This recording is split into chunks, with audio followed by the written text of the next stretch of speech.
खुलताबाद हिंदुत्ववाद्यांच्या नजरेतून रत्नपूर या ठिकाणी छत्रपती संभाजी महाराजांचं फार मोठं स्मारक बांधण्याची मागणी आमदार संजय केनेकर यांनी मुख्यमंत्र्यांना केलेली अधिवेशनात त्या पद्धतीने ते बोललेले आहेत। खुलताबादचं नाव रत्नपूर आणि छत्रपती संभाजी महाराजांचं त्या ठिकाणी भव्य मोठं स्मारक उभारण्याचं त्या ठिकाणी हालचाली सुरू झालेल्या आहेत। माझ्यासोबत संजय केनेकर आहेत आणि आपण त्यांच्याकडून समजून घेऊया की दादा काय म्हणाल तुम्ही, अधिवेशनात तुम्ही काय मुद्दे मांडले हे आम्ही बघितलेले आहेत, नेमकं ही प्रोसेस कुठे गेलेली आहे? खरं तर देव देश धर्म करता एक ही मिटने वाला एक ही शिवा का छावा था वो शंभू राजा था। आणि याच खऱ्या अर्थानं महाराष्ट्रामध्ये जो इतिहास आमच्या छत्रपती शंभू महाराजांचा होता त्या इतिहासाला अनुसरूनच आम्ही जे आक्रमकांच्या इतिहासानुसार खुलताबाद आहे ते आमचं पौराणिक इतिहासानुसार रत्नपूर आहे आणि त्या रत्नपूरमध्ये एक भव्य विशाल स्मारक छत्रपती संभाजी महाराजांचं आम्ही उभं करतोय। निश्चितपणे आम्ही आतापर्यंत जागा निर्देशित केलेली आहे जिल्हाधिकाऱ्यांना, प्राथमिक स्तरावर जिल्हाधिकाऱ्यांबरोबर आमची बैठक झालेली आहे आणि लवकरच ही जागा आम्ही तुम्हाला प्रदर्शित करू। अजून आम्हाला चांगली जागा आम्ही ती बघितलेली आहे। निश्चितच जे आमच्या छाताडावर अलमगीर शहनशाह औरंगजेबाचा बोर्ड लावलेला आहे तो बोर्ड या मातीत गाडायचा। तुम्ही आलमगीरच म्हणताय? अलमगीर यासाठी म्हणतो तो बोर्ड जो लावलेला आहे तो अलमगीर शहनशाह औरंगजेब जे लिहिलं गेलेलं आहे, कोरले गेलेलं आहे आमच्या मनावर, आमच्या खऱ्या अर्थानं इतिहासानं जे कोरलं गेलेलं आमच्या लोकांच्या मनावर ते मिटवण्यासाठी हा छत्रपती संभाजी महाराजांचा भव्य विशाल स्मारक आम्ही या छत्रपती संभाजीनगर जिल्ह्यातील रत्नपूरमध्ये उभं करतोय। किती जागा बघितलेली आणि त्याला प्रस्तावित तुम्ही किती मागणी करणार पैसे?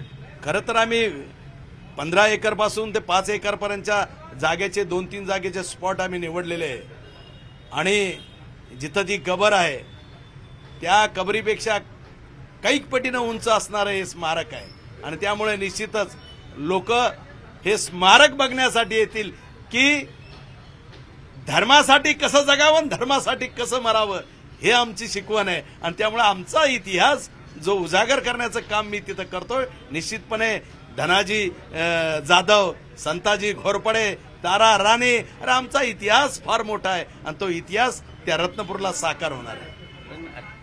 मराठ्यांच्या इतिहासाबद्दल, संभाजी महाराजांच्या पराक्रमाबद्दल कुणाच्या मनात शंका असायचं काही कारण नाही, मात्र औरंगजेब सुद्धा बादशाहच होता। हे बघा, हे आक्रमक होते, तो बादशाह होता का फकीर होता आम्हाला काही घेणं देणं नाहीये, आक्रमक होता।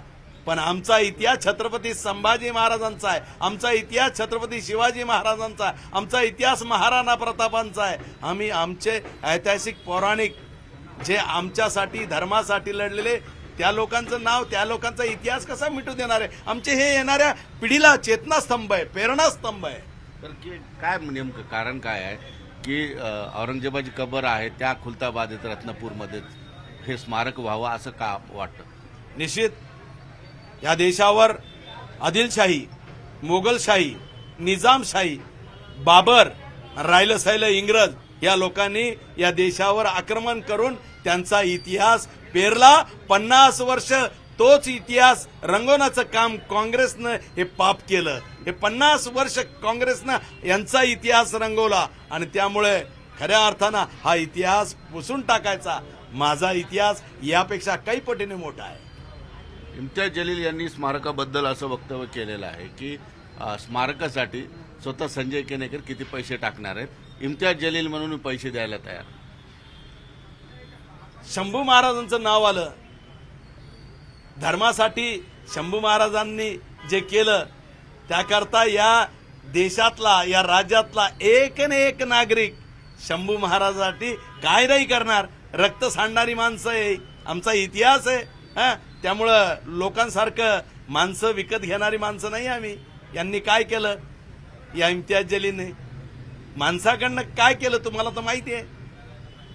पण ते पैसे द्यायला तयार आहे स्मारकाला, तुम्ही घेणार? हे बघा, कोण पैसे द्यायला तयार आहे? इम्तियाज जलील। त्याच्या कशासाठी आहे? ज्याचे औरंगजेबी विचार आहे त्याचे पैसे आम्हाला, अरे आम्ही पुरून उरून आहे आमच्या इतिहासाला उजागर करणं आणि छत्रपती संभाजी महाराजांचं स्मारक बनवायला। आम्ही काही सरकारच्याच भरोश्यावर बसणार नाहीये। सरकार जिथं कमी पडेल तिथं शंभूचा एक एक मावळा उभा राहील. पण ते म्हणतात संजय केनेकर किती पैसे टाकणार स्मारक. त्यानं मी या शंभूसाठी रक्त सांडणारा माणूस आहे. पैशाची कुठं गोष्ट आहे. तर हे स्मारक आता प्रोसेसमध्ये आलंय. तुम्ही जागेची मागणी केली, 15 एकर जागा मागितली सरकारला. साधारणतः किती दिवसात हे स्मारक उभं राहील.